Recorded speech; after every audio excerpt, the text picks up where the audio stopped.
Hello, everyone. Good day, good morning, good afternoon, good evening, wherever you are. It is our pleasure to welcome you today to this Youth Exchange Be a Difference Maker webinar presented by the Rick Hansen Foundation Schools Program. Now, just before I start and we get to some introductions here, I have some brief housekeeping notes to share with you all. Your cameras and microphones will remain off for the duration of the presentation today. If you have questions for us at any point on anything that we say, please feel free to use the Q&A function at the bottom of your screen to send questions to us throughout the presentation. The chat function will be disabled for the duration of the presentation today. Real-time captioning is available through the CC button on the bottom of your screen, and ASL interpretation will also be provided throughout today. Last but certainly not least, please have your personal devices ready for participation at a couple of points in the webinar today. So before we get any further, I would love to introduce myself. My name is Mihai Covaser. I will be your moderator for today's presentation. I am a student in my second year of a double major in philosophy, political science, economics, as well as French at the University of British Columbia. And I am a longtime advocate for accessibility and inclusion for persons with disabilities through fundraising and public speaking, as you can see or hear today. I also live with a mild case of cerebral palsy affecting my mobility.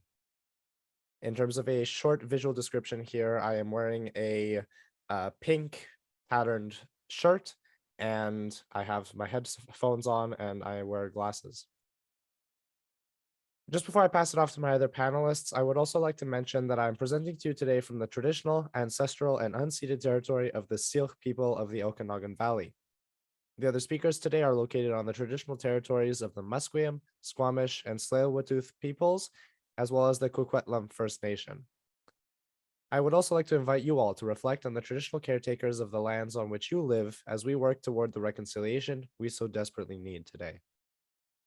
So I will be moderating, as I mentioned, the webinar for today, but these two lovely panelists here will be the ones doing most of the talking. So I'd love to pass it off to both of our panelists today who are 2022 Difference Maker of the Year Award recipients. I'll start with Lucy. Please take it away. Hi, so my name is Lucy. I am an advocate. I advocate for accessibility, specifically accessible washrooms. I have brown, short, curly hair, and I am wearing a white sweater with white glasses.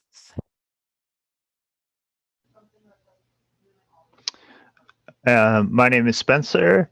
I am a writer, a community advocate, and an editor. I'm from Vancouver, and the issues that really mean the most to me are disability, accessibility, and poverty reduction. And I'm wearing a blue sweatshirt with a blue dress shirt underneath. I have a headset on, and I have short brown hair.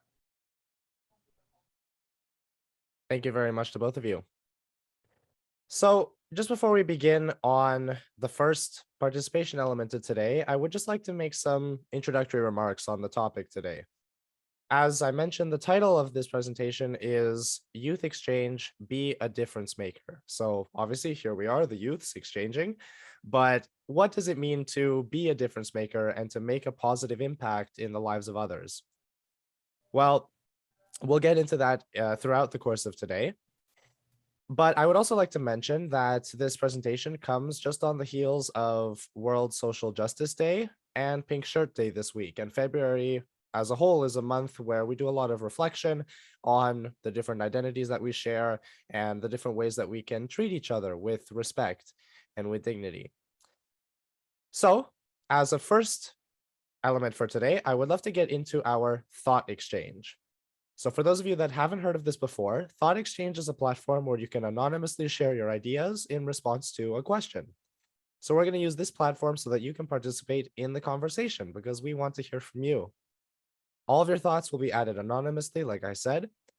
And when you answer the question, you'll then be able to see everyone else's thoughts and you can rate them on a 5-star scale based on how much you agree or disagree, how good you think an idea it is, that kind of thing. Just a note that any rude or hurtful thoughts will be removed from the thought exchange today.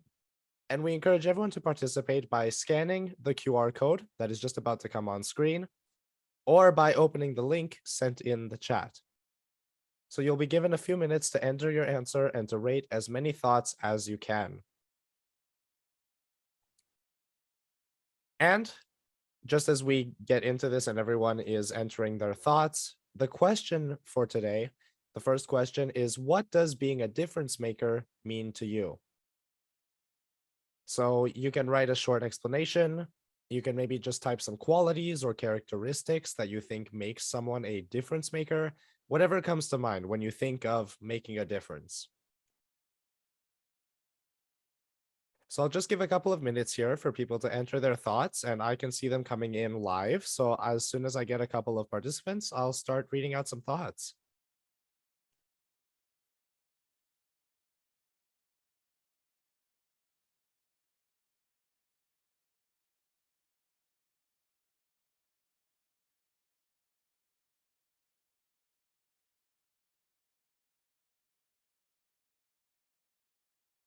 Awesome. I see some people are getting in here. I see some thoughts are being shared. The very first thought that we had coming in is making a positive change so the world becomes a better place for all. That's a great thought. Definitely, when we think about making a difference, we think about making a positive difference, changing the world in a good way so that people can have a better life. I see improve the quality of someone's life. I see someone saying, I'm a difference maker to be nice. Of course. That's what we want to make sure we do. We want to make sure we treat people with respect, like I said.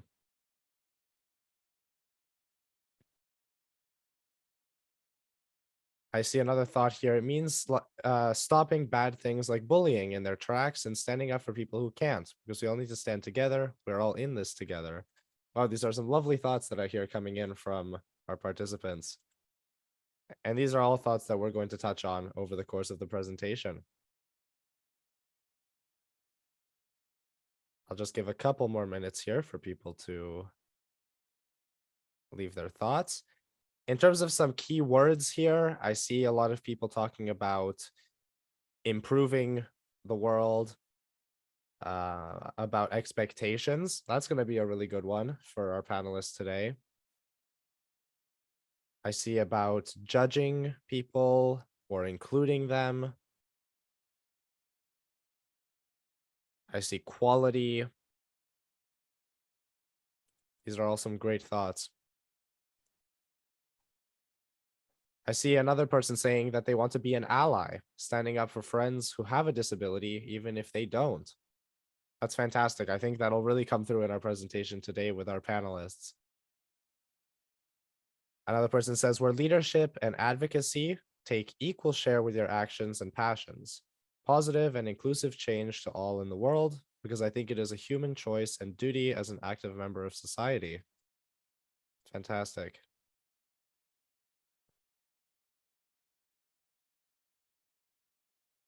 I see also lead in areas of accessibility that are not well understood.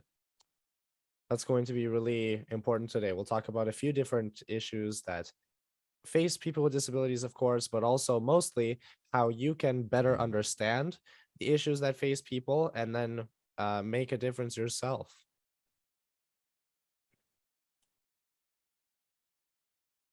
Without judging, I see on here on the board as well.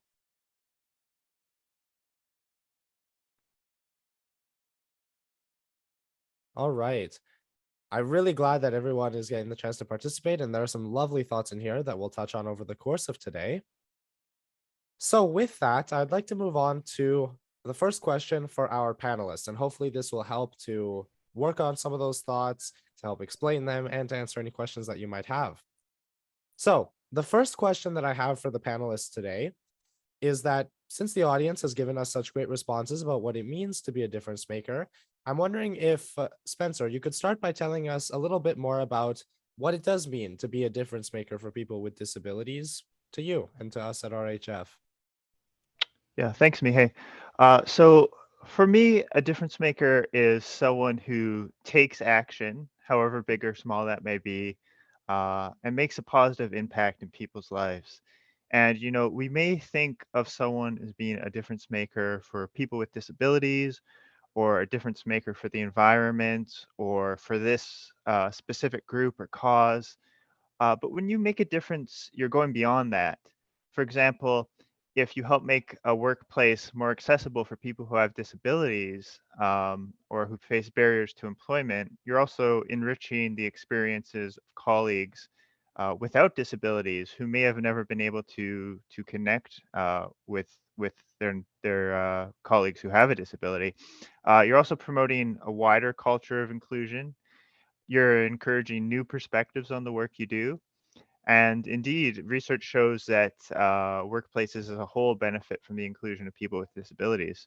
So I think in that way, being a difference maker is often like setting off a chain reaction where even just a small action, and I mean, someone I think mentioned in the thought exchange, just being nice or smiling at someone, something as small as that can trigger many bigger, more important changes.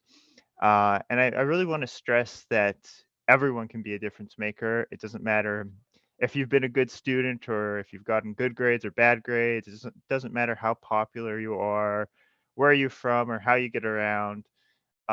If you have a cause you're passionate about, you can make a difference. You just have to act. And so I'm really glad to see everyone here today because I think this is a topic that we should all be discussing. Absolutely. Thank you so much, Spencer. I think that really highlights some important points that we want to talk about. Again, I see people in the chat saying things like being an ally or everyone matters. And I think those are really important ideas. The fact that it doesn't matter, like you say, who you are or what you're trying to do, but change really comes from places big and small. And that's all a difference maker is someone who makes a difference. And I know from my own experience that someone inviting me to play on the playground when I was in elementary school, or inviting me to sit at the lunch table later on in high school or something, those are the sometimes the most important moments for helping someone make their day or even their week. uh Lucy, I'll pass this off to you now. Can you tell us a little bit about how you approach being an ally or an advocate, someone who helps the community, the disabled community that you are very close to, I know, but you yourself don't necessarily have a disability. So how does that work maybe for students that want to help, but they don't actually have that experience themselves? Yeah. So honestly, this was a bit of a hard question for me because I had never really thought about it. I hadn't realized that I'm advocating for a community, however strange that might sound. Because the thing is, my sister, she has a disability, she's nonverbal and unable to advocate for herself. So who else is going to do it? As her sister, I am one of her main caregivers, so I know her very well. I started advocating for my sister because I love her, because I want her to have her rights and her right to partake in life. And that's what I continue to do. Her rights are being violated, and as her big sister, I'm going to do my best to create a world that she can thrive in, not maybe specifically as a disabled person, but as a human and as my sister that I love. That being said, I admit I'm advocating for a community that I don't have personal lived experience with, but the facilities that I advocate for wouldn't be used just by my sister, but a wide range of people and a wide variety of needs. So before I started advocating around 4 years ago, I did a lot of research, and that is the key thing, research. I took courses, I consulted other advocates, people with lived experience. So when you don't have that lived experience yourself, the most important thing is research. Be open to ideas that challenge what you currently know or what you think you know, and be open to growth, especially in areas that you might not expect.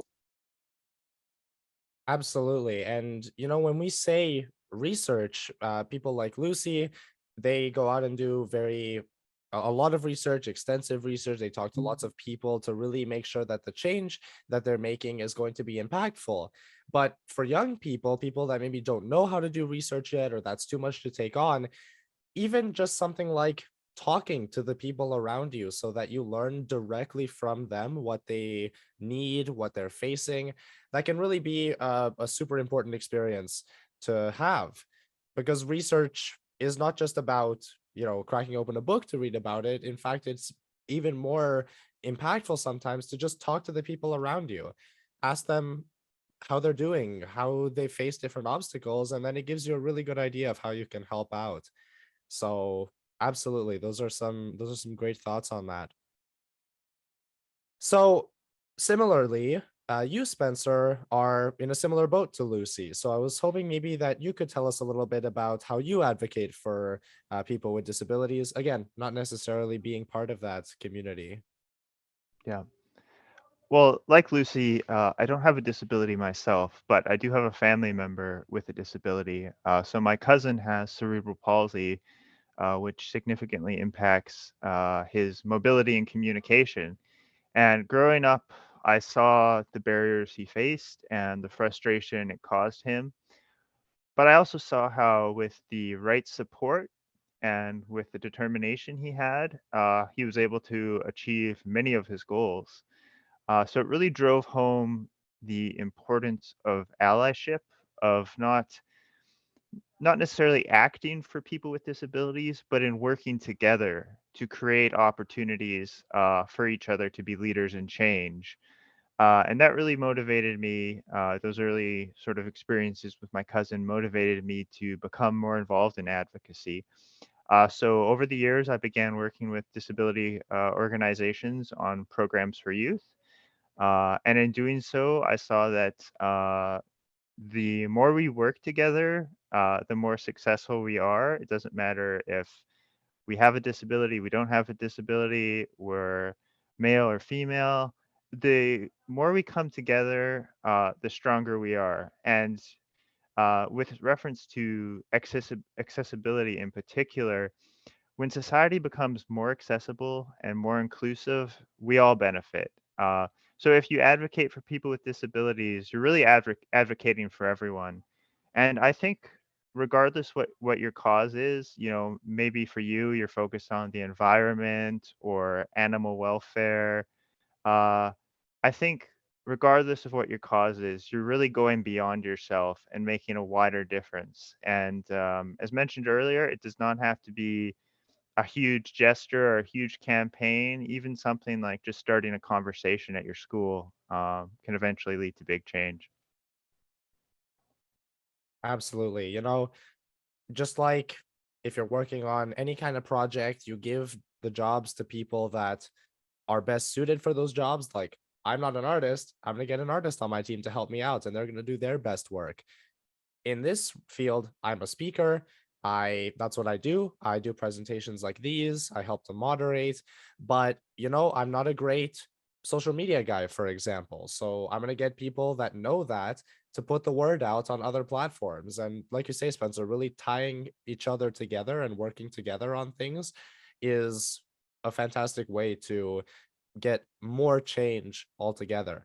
And I think taking it back to the thought exchange and the thoughts that people put into that, I see a lot of thoughts here about, for example, standing up to bullying. I know that Pink Shirt Day was just yesterday, and I see a lot of thoughts about being kind to everyone. So that really is what it's about. And being a difference maker, like Spencer said, like Lucy said, you can go about it in different ways. And for me, being a person with a disability, that looked like sharing my story and my personal experience. But if you're someone like Spencer or like Lucy, you can really still get close to this community, be part of this community, and work together with other people to put changes forward. So I think that those are some really great points from the both of you. So thank you very much for sharing your experiences and your perspective.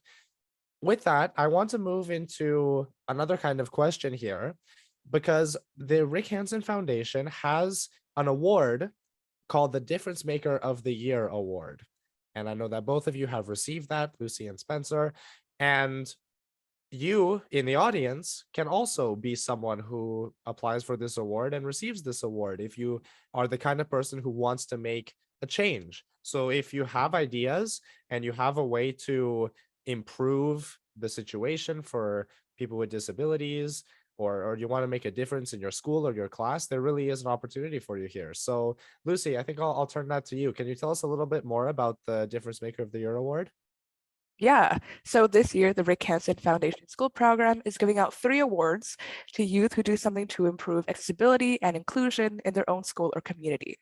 Kids or teenagers can take on the project on their own and could win $500, or also take on something as a group or even a class and win $1,000.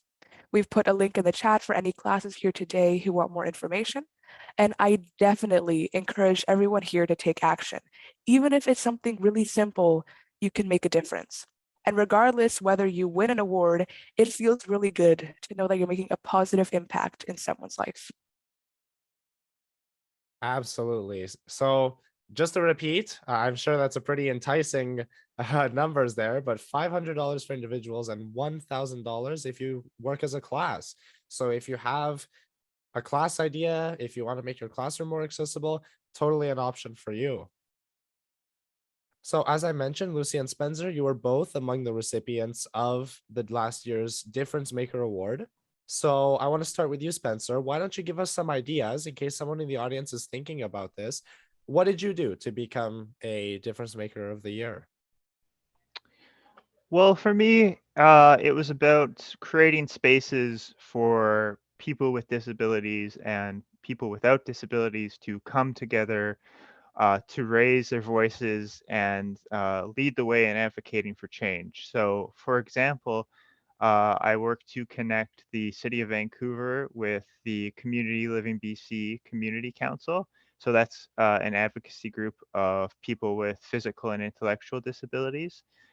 So the council engaged in sessions with the city, and through these, advised and influenced the development of the City of Vancouver's accessibility strategy. Um, I also worked alongside several people with disabilities to organize events where we'd connect the disability community to the broader community, including local politicians, to educate them about inclusion and accessibility. And one thing that was notable then is that many of these public representatives, so MLAs, MPs, city councilors, they did not know about many of the issues of related to accessibility and inclusion. And so it's really important to educate our representatives about that. And that's one of the things we focused on.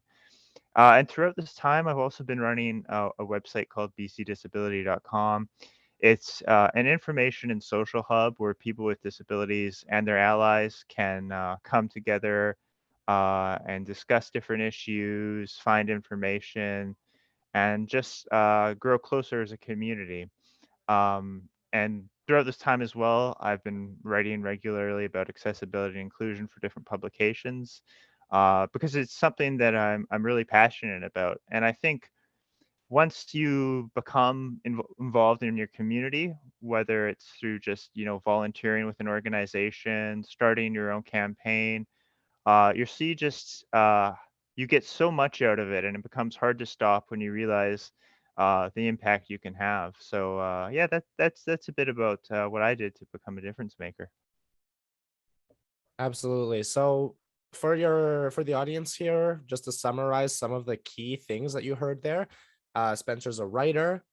He has helped to educate people, especially people with positions of power like public representatives, but you can also do this with teachers, principals, community, any kind of community group, anything like that.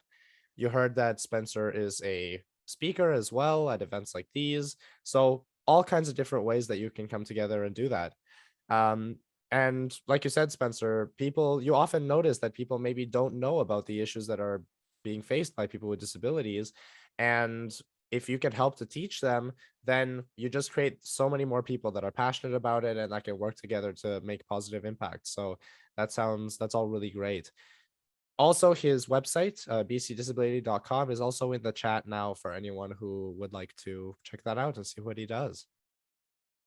Alrighty, Lucy, with that, I'll pass it to you. Why don't you talk a little bit about your Difference Maker of the Year contribution? So when I started my advocacy, I was mainly focused on washrooms. everyone needs washrooms. And many people believe that accessible washrooms only mean it needs a bigger stall and grab bars, but that excludes so many people from being able to access that washroom, like my sister. A truly accessible washroom needs an adult changing table and a hoist. The hoist, or as lift, as some people call them, is used to transfer from the wheelchair to the toilet or the adult changing table. My main goal is to make washrooms that include everything that the current accessible washrooms have, in addition to the adult changing table and the lift. I want to make that the standard, for that to be the standard accessible washroom that you see, and I want it to be normal, that people with disabilities don't have to worry about, oh, is there a washroom that I can go to, like my family, that we have to worry about that all the time. And I've been focusing on getting these washrooms into hospitals, which, believe it or not, most of the time don't have proper accessible washrooms. I was able to get a couple into the BC Children's Hospital and more recently into a children's center. So that's what basically won me the Difference Maker of the Year award, was me reaching out, talking, and trying to get these oh so needed washrooms into places that people with disabilities often frequent, like hospitals, which my sister we go to on a monthly basis. And Lucy here, her award actually came through while I was on the panel for judging people whose awards, whose Difference Maker of the Year contributions come through. So I was one of the people that helped decide who won the award that year. And, you know, I was reading all of these stories, and sometimes it's really hard to pick because so many people come through with such great ideas. But as you can see, Lucy found something that was very passionate, that she was very passionate about, something that affects her and her sister in their own lives, and decided to try and make a change with that. And just by pushing and by talking to people and by getting the word out, it's definitely possible to make that kind of change. So I definitely encourage anyone in the audience to think a little bit about, what do you see in your school, for example, or in your classroom that doesn't seem accessible to people? Like, are there captions on videos like we have for our webinar today? Or is everything in very clear to see and sort of big writing, and it's black on white and not red on orange? That's kind of hard to read for people. All of these kinds of little ideas. We did a little webinar about a month ago, 2 months ago now, that talked about some of these ideas, and on websites like Spencer's, as well as on other projects, you can find more ideas about these things that need changing. And you can absolutely make a difference yourself if you find something that you're passionate about. Just before we move on to the next thought exchange here, I just wanted to bring this back once again to the initial ideas that people had, because where we started, we had a lot of kind of abstract ideas about being nice to people, about helping people, standing up to bullying, speaking up. And these are all fantastic things to do.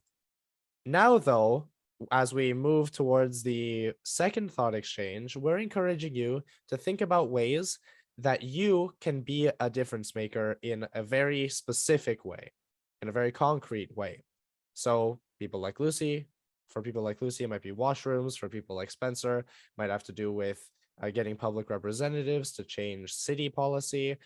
For people like me, it might look like starting a podcast that helps people in the classroom, like teachers and students, understand what makes a classroom inaccessible and how you can change that for the better.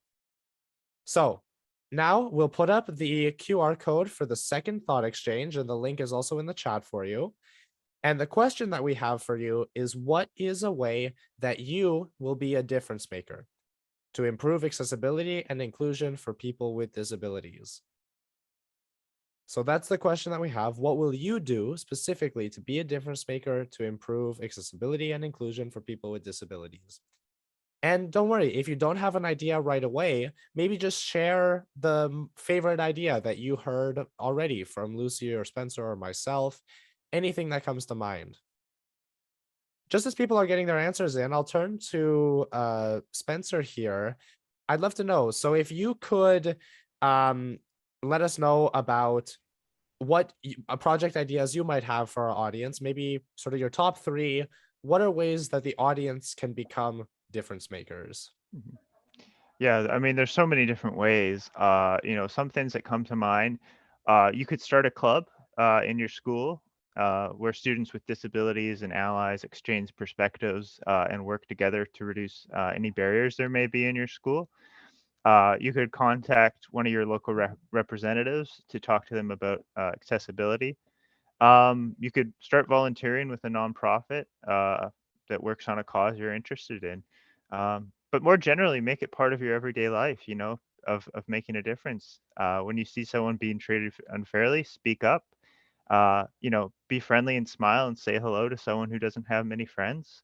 And always do your best just to think about the impact that your words and actions will have.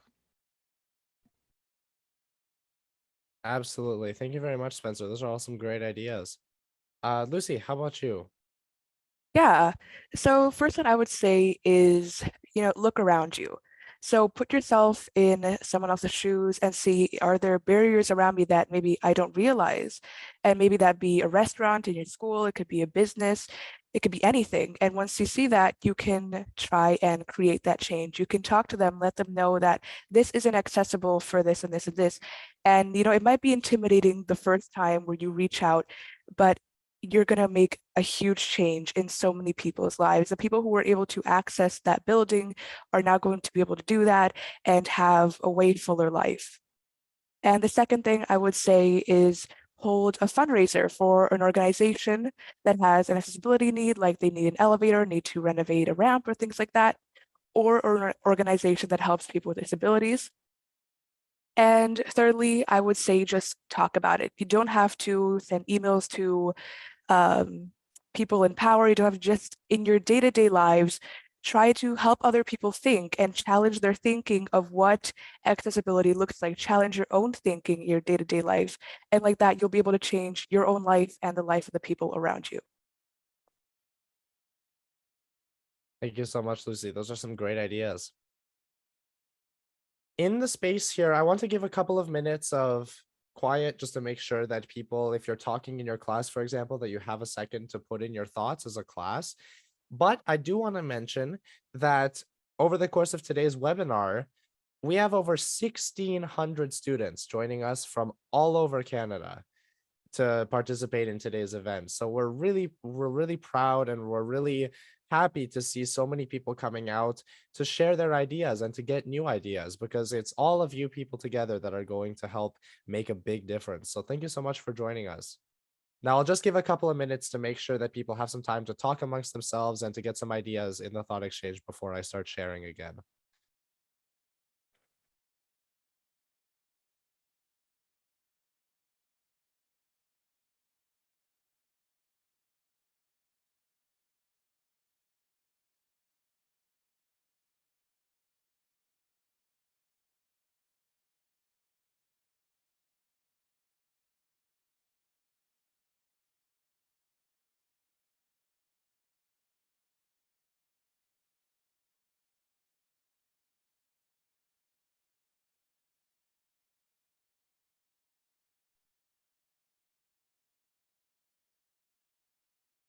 I see some great ideas coming in here already, things that I remember from my elementary school experience. So I'm very excited to share some of these with you, Lucy and Spencer, and to see what you think.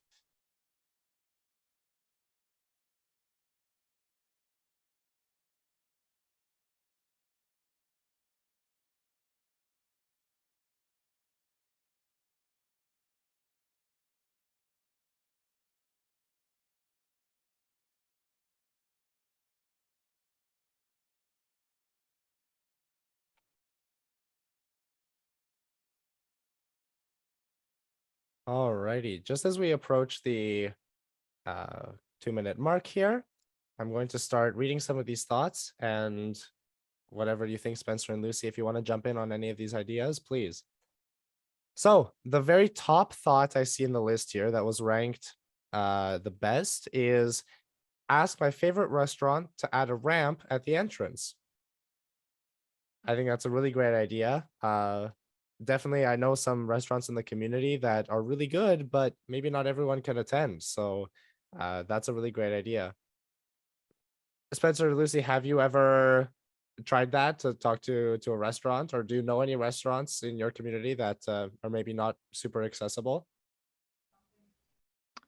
Yeah, well, it's that's actually a great response. And I personally don't have like an experience with this, but I do have I know someone who in their community they went to a restaurant that wasn't accessible, and they actually continually advocated and challenged this restaurant, and eventually the restaurant uh, made the change to make it accessible. And it just goes to show, and this was just one person working on it, it just goes to show the power we have. If we're passionate about a certain cause, we can make the change. You just have to be willing to put in the time to act, and you can make the difference. So that's an absolutely a great response, and a realistic one too. For sure. I also see here, I will keep working on learning ASL. This allows me to bridge communication between people who use ASL and those who do not. So, as you might be able to see today, we do have an ASL interpreter because we want to make sure that everyone has the opportunity to participate with us, even if maybe they can't hear. Um, and so, this is a really great opportunity, and ASL is super fun to learn. Actually, some family of mine started learning ASL recently, and they're always coming up to me in my room and showing me. They'll walk up to me and say, for example, what is your name or how are you, as they learn new phrases, and it's so much fun to do together. Um, Making sure snow is cleared so wheelchairs can enter and exit the building. That is a huge one. Please do that. Lucy, I see you're nodding vigorously there. Why don't you tell us a little bit about that? Yeah, that is a very important one, and one that I face a lot with my sister, where snow is either not shoveled or it's shoveled so that the accessible parking space is just an entire mound of snow, or the walkway that leads up to the building is completely covered in snow, which means that, hey, I either push my sister's wheelchair through the snow or we just don't go in the building. So that is an extremely important one. And if you do that, so many people are going to be grateful, and I personally would be grateful. Absolutely. Even as someone who doesn't use a wheelchair, but for whom walking is a little bit difficult, man, when there is ice or when there is packed snow around, it takes twice as long easily to get around anywhere. And even people that don't have a disability that are walking around slipping on the snow, it's no fun for anyone. So great one, great suggestion. Just a couple more thoughts here. I see this is the elementary school experience that I was talking about. Having a pals program at recess time to include everyone so no one feels alone at recess. I don't know if you've ever done this or if you've had this, Lucy or Spencer, but I remember back when I was in elementary school, there was a program that if anyone was sitting alone or anything like that, you could volunteer to be a pal for the pals program, and you would basically just meet up with people who are sitting alone or who don't have someone to play with at recess, and just invite them to play on the playground or something like that, and make sure that they feel included. So this has always been a really great experience for me, and I think it's something great for people to use. um and I have one more here that I would like to share. I would like to be an advocate for people with neurodiversity and join the idea to create accessible clubs and events that also bring the political world together. So that's a pretty interesting one. Spencer, I know you have some experience with people not only with physical disabilities, which is mostly what we do at RHF, but also with neurodiversity or intellectual disabilities. How has that been, joining all of those people's ideas together to help in the political world? Well, I think it's so important to connect with politicians and decision makers in general. A lot of them have sort of this very limited view of limited background dealing with disability and accessibility, and when they do, it's often limited to physical limitations. But there's so much more out there, and if our policymakers and our politicians, the people who are making decisions about who goes where, who gets what, if they're not aware of these issues, and if these issues aren't on their radar, they're not going to be addressed. So it's absolutely so important for, like the suggestion there mentioned, to become involved with, I think, with the, political decision makers, policy makers within government. There's many different ways you can do that. I mean, you can just contact your MLA's office, for example. You can join one of your city's public committees or advisory bodies. It's so important, I think, especially to educate decision makers, and to let them know these issues are out there and there's, these certain problems out there that need to be addressed. So that's a great idea. And I absolutely encourage everyone here who's watching or listening, please think of getting involved with, local politicians and decision makers, because it can make a big difference. Awesome. Thank you so much, Spencer. So these are some really great ideas. There are still more thoughts coming in, and maybe we'll get to some more of them towards the end here. However, I will also mention that in the chat, you're going to see the link to our Difference Maker starter kits. So we're going to put that in the chat for you. And I encourage you to access that after today's webinar, because this will have everything you need to get your students in a class, for example, started on some Difference Maker projects. So in this link, you will find all kinds of important resources that you can use to start doing your own Difference Maker projects. And remember, even small actions can make a really big impact. So hopefully you make use of that, and we see your awards coming in soon. All right, with that, I think it's just about time to move on to the Q&A portion of today's webinar. So we made sure to leave lots of time today for questions and answers, because I know that we often get tons of questions and we don't even have time to get to them all. So if you have questions, once again, you can put them in the Q&A function at the bottom of the screen. We'll try to get as many answers as possible, and we'll be able to read them aloud and to answer them for you. So already we have a question on here that we can get started with, and everyone else, if you have questions, please just throw them in the Q&A and we'll answer them. But the first question here was, how do you think a PALS program could work in secondary schools? So we talked about recess in elementary school.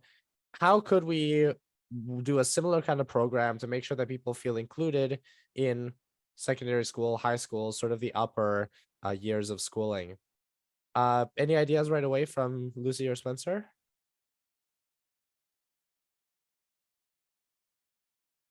I personally didn't experience a PALS program, so I don't really know how it works, but I think it would have been really great to have that in elementary and secondary schools. For sure. Spencer, did you have anything you want to say there? Yeah, I myself, like Lucy, I didn't have direct experience with the PALS program, but for secondary schools, I know there's been different clubs of friendship clubs, um, clubs that bring people together. So it could be something even that you start with by meeting at lunchtime and connecting with each other, and building through there. So in terms of setting up like an entirely new school, like PALS, I'm not sure, but starting at a lower level, just arrange to meet at lunch, put some posters up around the school to let people know that this club is meeting, and go from there. And as you meet more people and exchange more ideas, you can build up and get more people involved. So yeah, that would be my recommendation. Absolutely. No, I think that that's a great thing. Clubs in high school, I know, was a great opportunity to meet people. If you have something like a sort of friendship club, chat over lunch club, anything like that, that helps people get together and just talk to each other, that's great. If you have something specific, like I started a club about mythology back when I was in middle school, because I was so passionate about it. So we played card games and sort of Dungeons and Dragons and that kind of fun stuff, because that's what we were passionate about, and that helped to bring a lot of people together. So clubs are a great way to do that in high school. Or honestly, just walk up to someone in the lunchroom who's sitting alone, ask if they want to sit with you, or ask if you can sit with them and chat. It really is as easy as that. It's maybe hard to do the first time around or the first couple of times, but it really does make a big difference. Okay, great. We have so many questions coming in here, so let's get to some of these. Okay. So why don't lots of people know about how hard it is for people with disabilities, especially the prime minister and people like that? That is a great question. I'll give you an example of this. Prime Minister Trudeau hosted a youth town hall a couple of years ago, and this was an opportunity for high schools across the country who were chosen to send a couple of student representatives to ask a question to the prime minister and to the deputy prime minister, to Chrystia Freeland. And I was chosen as part of Kelowna Secondary School to go and do that. And I asked a question about people with disabilities in the workforce and in opportunities in the community. And it was really tough to get an answer. And I think for me, in my experience, it's because these issues are not faced by everybody. And so if you don't take the time to talk to people or to try and learn what kind of things can be obstacles, it's really hard to try and change those obstacles, right? So if you don't need a ramp to get into a building, why would you care if there are stairs or not? But that's where this talking piece, this coming to webinars like these, all of these things that you can do really make a big impact. But I'll turn that to you, Spencer, as well. Why do you think that is a difficulty, and what can we do about it? Yeah, I think you hit the nail on the head there. That's absolutely a huge part of it. I think so many of these politicians and these people who make decisions for the public, they just aren't aware of many of these issues. And it's like one of the events that I organized, we invited several city councilors and local politicians, and some of them sort of knew about these issues and the work we were doing, but there were some who had absolutely no idea what the community living movement was. They had no idea about some of these main accessibility issues. And it's not because they don't care. It's just because it hadn't been on their radar. It hadn't come up in their life, because not everyone has a disability or a close relative with a disability. And I think that's one of the main things. That's why I think it's so important that you, if you can, make an appointment to speak with your MLA, or, see if you can speak at City Hall or anything like that, or even start a club in your classroom. Just the more you get these issues out there, the more people learn about them. And that includes politicians and decision makers. And that affects the decisions they make. So it's so important. Absolutely. Thank you so much. So this is an interesting question, and it's a little bit open-ended, but I'm going to interpret this a little bit, and I'll pose it to you, Lucy, because I think this is something we've talked about a little bit before. For example, Lucy was a guest on my podcast just recently. The episode will be coming out in about a week's time for anyone who wants to listen. But there's a question here. What is one thing that we should know about offering help to someone with a disability? And I want to pose this to you, Lucy. I think the way I take this question is, if you are trying to offer someone help, what are some important things to keep in mind, about them accepting that help, or about how you phrase your question, or about what are some things that you think are really important in that respect? Yeah, so the first thing is respect. So be respectful with your words. Words are very important. How you speak can impact someone in ways that maybe you don't expect. So when you're speaking to someone, or you're speaking in something that you personally don't have any experience with, be very respectful. And the second thing is, don't make any assumptions. Don't assume if that they can or can't do something. Don't assume that this isn't important or that this is important. Instead, ask and learn. If you don't have any experience with it, then have an open mind, don't make assumptions, and be respectful. So I think those are the two main things.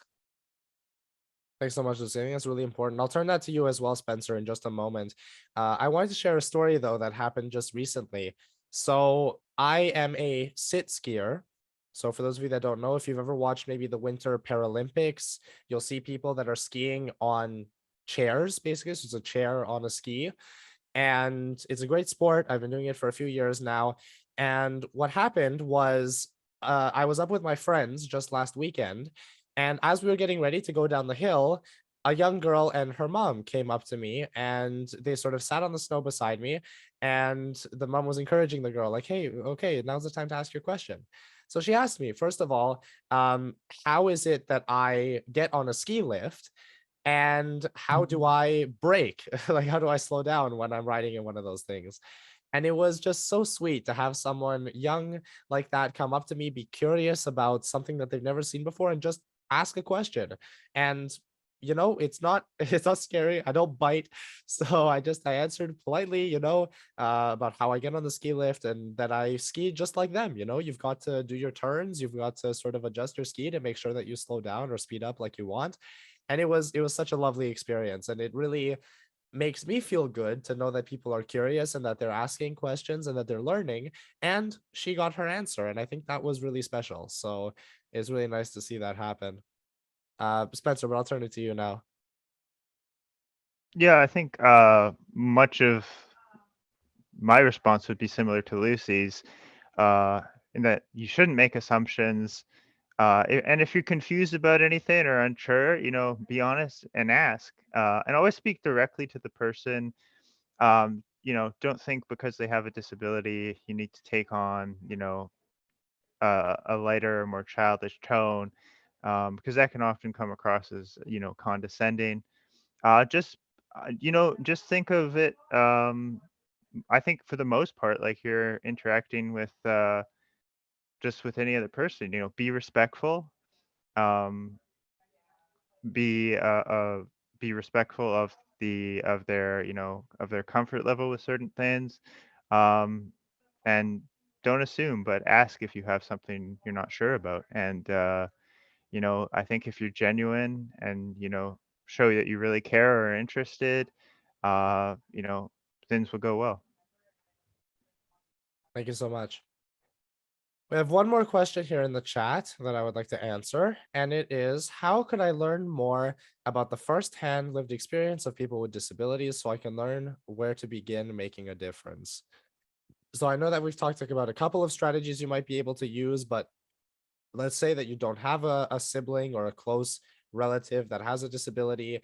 uh, let's just summarize a little bit what we talked about over the course of today, and provide some tips that you might be able to take to learn that firsthand experience. Spencer, I'll start with you. Well, for one thing, you may not have a close relative or friend or family member who has a disability, but there's so many stories out there about the experiences of disabilities where you can either listen or read, you know, that they're directly from them, their own words about the experiences they face. Recently, I read a story about a, a man in a wheelchair who had a passion for travel, and I read his accounts of traveling through Japan for the first time. There's articles out there. There's communities on social media networks that you can connect with. There's organizations out there with disability advocates or advisory groups where you can connect with people with disabilities. Um, so there's all sorts of different ways where you can learn, and I just encourage you to explore those because really you get a new perspective. Anyone, it doesn't matter if you have a disability or not, you can be a great ally, but I think there are some things that you just have to hear it from someone with a disability when it comes to, the experiences they face and the barriers they face. So I think that's a great question, and yeah, I strongly encourage you to pursue that. Absolutely. Lucy, anything to add there? Yeah, totally. So I think one of my biggest resources when I was learning was webinars and panels like this. So there's panels about everything with people with very diverse needs and abilities and focuses. So there is so much out there, and there are so many things. You just look up on YouTube, maybe accessibility panel or different things like that, and you'll find hundreds of them, hundreds of hours of priceless information, the people sharing their own stories, their own jobs. You can get inspiration and you can learn so much from these people. Absolutely. And one more resource that I'll mention from RHF that does that is our ambassador presentations. So the Rick Hansen Foundation Schools program is the program that is putting on the webinar you're watching today. And we do school presentations. We have teams of ambassadors that will go out to different schools online or in person, and all of whom have some kind of disability, either mobility, visual, or hearing related. And they are people who are on TV shows, who are Paralympians, who are parents, who are teachers, who are all sorts of things in their daily life. And they put on school presentations that you can book at your own school and have someone come in and talk to you about exactly that. What is their story? What does RHF do? What are the obstacles that they've faced? And how can you pull this all together into a concept like being kind, taking action, and being a difference maker? So these ambassador presentations are open as well on the RHF website for anyone who wants to answer them or to access them, sorry. And yeah, all of that is, and they're completely free of charge. So totally accessible for you to go and grab that information and make sure that you're starting to make a difference the way you want to. With that, I think we're just approaching the end here of our presentation. So I want to give a huge thank you to Lucy and to Spencer for joining me today. Just a couple last things before we close out. The Difference Maker of the Award nominations can be submitted until April 30th. April 30th is the last day for you to submit, and we really can't wait to see what you accomplish on your own or as a class. We really look forward to seeing all of those come into us. And teachers that are here watching today, there will be a short survey coming out after this presentation. If you would have the time, please take the time to share your feedback about today. Let us know what you liked. Let us know what we can change so that this will be even better in future iterations. So once again, thank you so much, Lucy and Spencer, for sharing your stories and your experiences today. Thank you to our captionist and our ASL interpreter. And thank you, of course, all of you out there from across the country joining us today to learn how to make a difference. You can copy the chat just before you leave today. If you'd like all those links and everything, you can just copy the chat before you go. But with that, I think we'll close it out. So thank you once again for joining us, everyone. And we hope you have a great rest of your day. Thank you. See you, everyone. Thank you, everyone.